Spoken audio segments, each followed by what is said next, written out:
All right, so um, aiming high today, huh? A government minister Yeah. position. Yeah, you're talking shaping policies, leading a whole ministry. That public scrutiny, not exactly your typical 9 to 5, is it? Definitely not, no. And we've got a whole stack of RoleCatcher resources to help guide us through this deep dive, career guides, interview prep, even some pretty cool AI tools. To really help you tailor your responses. Yeah, exactly. We'll be diving deep into that whole interview process, tackling those tough questions head on. But first, before we even jump into the hot seat, is this even the right path for you? You've got to start there, right? And Yeah. RoleCatcher's career guide actually jumps right into that high salary and societal impact. Definitely alluring, but long hours, constant public scrutiny, immense pressure. Not just about the perks then. It's got to align with your personal goals, the realities of the job. Exactly. If you thrive in that fast-paced environment where leadership and decision-making are paramount, then this could be a good fit. But if work-life balance and a less demanding role are higher on your list, might not be the ideal path. Makes sense. All right, so let's say you've weighed those pros and cons and you're ready to go for it. Time to nail that interview. And RoleCatcher's got a library of potential questions. Thousands of them. Don't worry. Thousands. We'll focus on the most common ones. Break down what the interviewer is really looking for and how to craft that clear response. Sounds good. How about we jump right into one of the most common opening questions? Tell us about your experience working in government. Seems straightforward enough, but there's a lot more to it than just listing your past roles. Right. Okay, so what are they really looking for with this question? Evidence that you can handle the pressure, that you understand the inner workings of government, and that you have a track record of achieving real tangible results. Okay. It's about showcasing your leadership, your policy knowledge, and your ability to make a real impact. So instead of just kind of rattling off those job titles, got to tell a story. Exactly. Yeah. Think of it as highlighting those key moments that demonstrate your strengths. For example, instead of saying, I was responsible for X at Y organization, you might say, while working on Project Z, I faced challenge A, and by implementing strategy B, I achieved outcome C, which had a positive impact on D number of people. So it's about making it engaging, quantifiable, and directly relevant to that role of a government minister. Precisely. Now, imagine a follow-up question like, can you give me a specific example of a time you had to navigate a complex bureaucratic process to achieve a policy goal? They want to see your problem-solving skills in action. Okay, always be ready for those follow-up questions. Dig a little deeper into your experience. This is where RoleCatcher's AI can be a game changer, I think. Their AI-powered feedback tool, it analyzes your answers and helps you tailor them to the specific requirements of the job. Like having a personal interview coach right in your pocket. Yeah? The AI can point out areas where you could be more concise, highlight relevant skills, and even suggest ways to make your answers more impactful. That's amazing. Okay, let's move on to another common question. How do you prioritize competing interests and demands in your work? This one sounds like a real juggling act. It is. Government ministers are constantly bombarded with demands from various stakeholders, and the interviewer wants to know if you can handle that pressure without dropping any balls. Yeah, so they're looking for organization strategic thinking, the ability to make those tough decisions under pressure. You got it. This is where showcasing your prioritization process becomes crucial.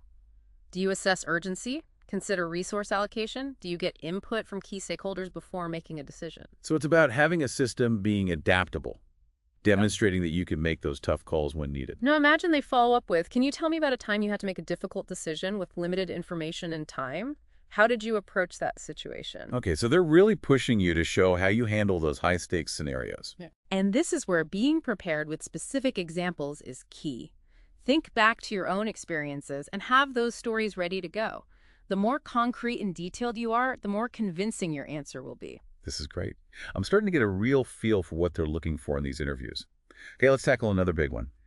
Can you describe a complex policy issue you worked on and your approach? This is your chance to shine in terms of policy expertise and problem-solving skills. Choose an example that truly highlights your capabilities. So they're basically looking for a case study that demonstrates your ability to handle complexity in the policy realm.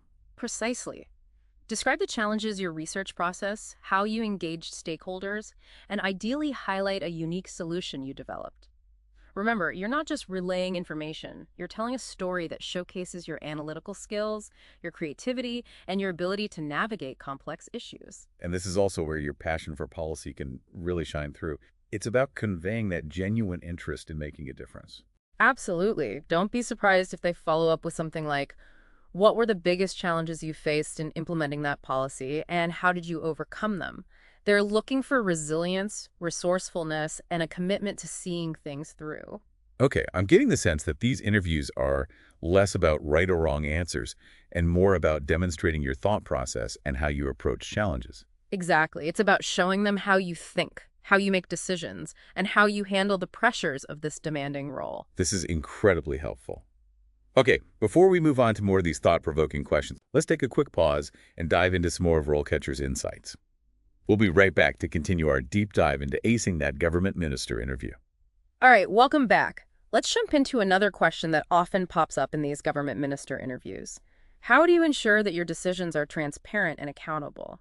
This one really gets to the heart of public trust and ethical leadership. Yeah, a big one.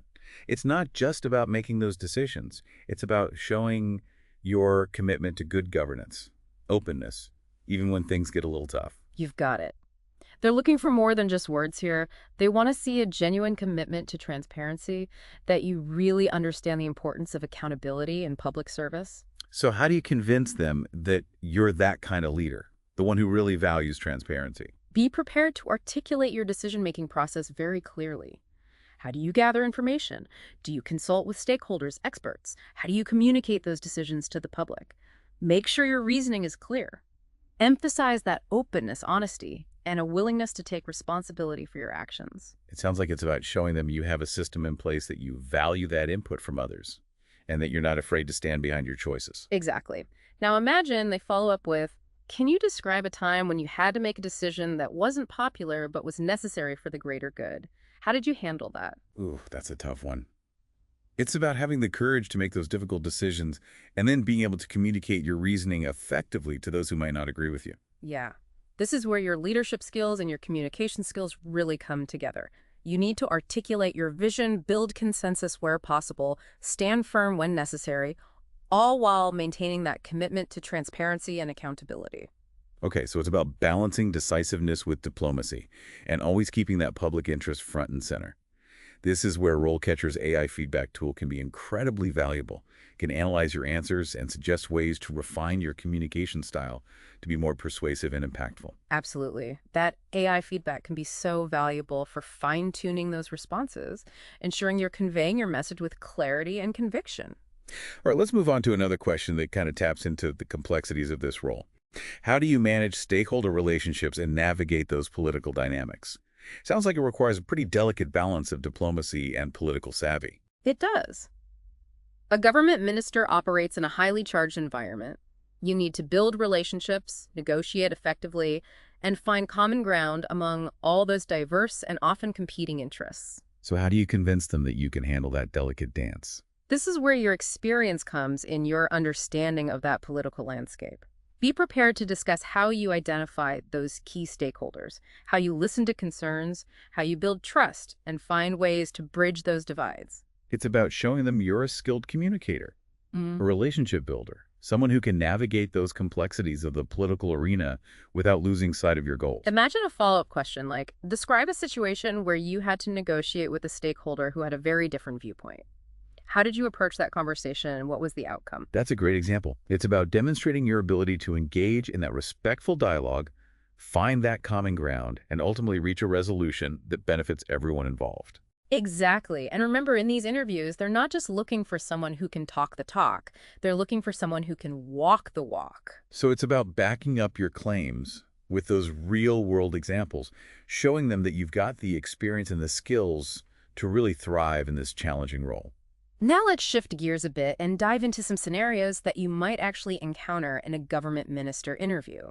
These are kind of like mini case studies designed to test your leadership skills, your ability to think on your feet. I'm ready for the challenge. Hit me with those scenarios. Okay. Here's the first one. Imagine you're facing a major crisis in your ministry. How would you handle that situation? What steps would you take to communicate with the public? Wow, that's a high-pressure situation. Yeah. They're really trying to see how you perform under fire. They are. It's about demonstrating your ability to stay calm, assess that situation, quickly make those critical decisions, and communicate effectively with all the stakeholders, including the media and the public. So it's about being decisive, transparent, and reassuring during a time of uncertainty. You got it. And don't be afraid to think outside the box. There's no one right answer here. It's about showing them your problem-solving skills, your leadership style in action. Okay, what's the next scenario? Let's say you're dealing with a major policy disagreement within your ministry. How would you approach that and work towards a resolution? Okay, this is about navigating that internal conflict and building consensus among your team. Exactly. It's about demonstrating your ability to listen to those different perspectives, mediate those disagreements, and find a path forward that aligns with your overall goals. So it's about being a good listener, Yeah. a skilled negotiator, and ultimately a strong leader who can guide their team towards that shared vision. Now imagine a follow-up question like, what if you encounter resistance from a key member of your team? How would you handle that? That's a tough one. It's about addressing that conflict directly, finding ways to build consensus, and potentially making some tough decisions if someone is just not aligned with the overall direction. You got it. It's about demonstrating your ability to navigate those challenging interpersonal dynamics while staying focused on the bigger picture. Okay, this is really helpful. I'm starting to get a better grasp on the kinds of questions they might ask and the skills they're looking for. But before we jump into more scenarios, let's take a moment to delve into some of RoleCatcher's career insights and see how they can help us understand the different stages of a government minister's career. We'll be right back to continue our deep dive into acing that interview. Okay, we're back, and wow, I feel like we've covered a ton already. From understanding what it takes to be a government minister to tackling those tough interview questions. It's clear that preparation is key for anyone who's aiming for this kind of position. Absolutely. And RoleCatcher's resources have been super helpful in guiding us through all of this. Their career guide in particular offers some really fascinating insights into the typical career path of a government minister. Okay, let's dive into that. What kind of progression can someone expect in this role? Well, RoleCatcher breaks it down into distinct stages, starting with entry-level positions and going all the way up to chief government minister. Each stage outlines those typical responsibilities and even gives some real-world examples just to give you a feel for what each level entails. So it's like a roadmap, showing you the paths you can take and the skills you'll need to develop at each stage. Exactly. And what's interesting is that RoleCatcher emphasizes the importance of continuous learning and networking throughout your career. It's not just about climbing that ladder, it's about constantly expanding your knowledge, building relationships, and demonstrating that commitment to public service. So it's about being proactive and Yeah. always seeking those opportunities to grow and make a real contribution. Right.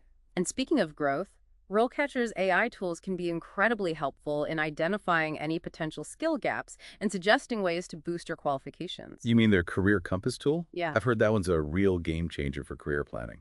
It is. It can analyze your current skills and experience and compare them to the requirements of different government roles. It can even suggest relevant courses, certifications, networking opportunities to help you reach your goals. That's pretty amazing.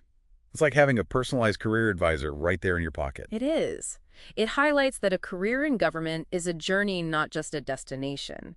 It's about constantly learning, adapting, evolving to meet the challenges and opportunities that come your way. This has been so insightful. We've covered so much from understanding those roles and responsibilities of a government minister to mastering those interview questions and even exploring those potential career paths. And throughout it all, RoleCatcher's resources have been our guide, providing those valuable insights, practical advice, even those AI-powered tools to really help you every step of the way. So what does this all mean for you, the aspiring government minister out there? It means that landing this role is challenging, but it's absolutely achievable with the right preparation and the right mindset. And remember, it's not just about acing that interview. It's about bringing your authentic self to the table, showcasing your passion for public service, and demonstrating that commitment to making a positive impact on the world. It's about using your skills and experience to serve your community, your nation, and ultimately contribute to a better future. And who knows, maybe one day you'll be that chief government minister, shaping policies and leading with vision and integrity. That's a fantastic vision. We hope this deep dive has equipped you with the knowledge and the inspiration to pursue that dream. Remember, preparation is key, and with the right tools and the right mindset, you got this. Well said.